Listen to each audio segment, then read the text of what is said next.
আসসালামু আলাইকুম। কেমন আছেন সবাই? কড়াইয়ে তেল দিয়ে দিচ্ছি। ছোলা রান্না করব, মানে ছোলা বাগার দিব।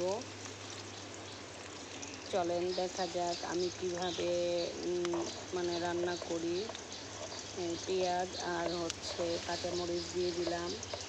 কাঁচামরিচগুলো ফেড়ে নিয়েছি, মানে মাঝখান দিয়ে, কারণ ঝাল করে মানে ছোলাটা রান্না করি সব সময় আমি। লবণ দিয়ে দিলাম পরিমাণ মতো।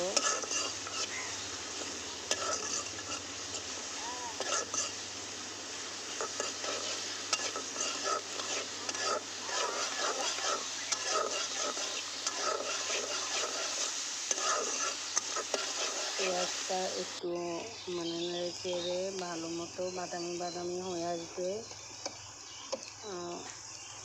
যে এখন দিয়ে দিব আদা বাটা।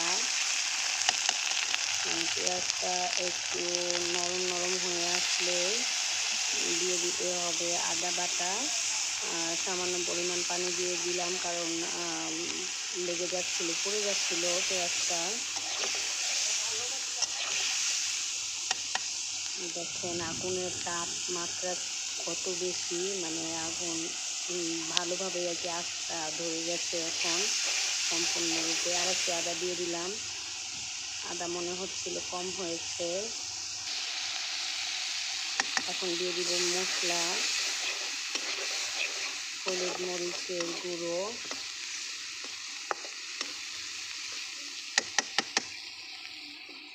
আমি একটু ঝাল খেতেই বেশি পছন্দ করি।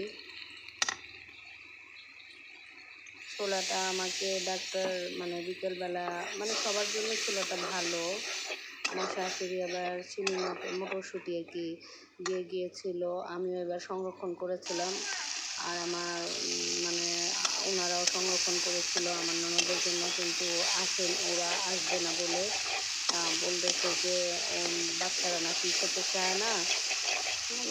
পরে আমাকে বললো যে তুমি করো, রান্না করো এটা মাছটা।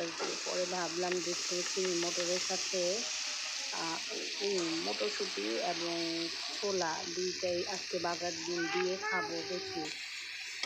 এই যে দেখেন আমি দুইটাই দিয়েছি, এটা আমার নতুন রেসিপি, এইভাবে আমি কোনোদিন করিনি। হ্যাঁ, ছোলার সাথে ঘুগনি যেটাকে বলে ওটা দিয়েছি, কিন্তু মটরশুঁটি দিইনি।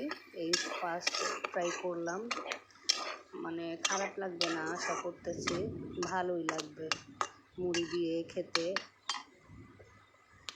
বিকেলে আসলে আমার নাস্তা খেয়ে অভ্যস্ত, তাই কিছু না কিছু আমার করতেই হয় চায়ের পাশাপাশি।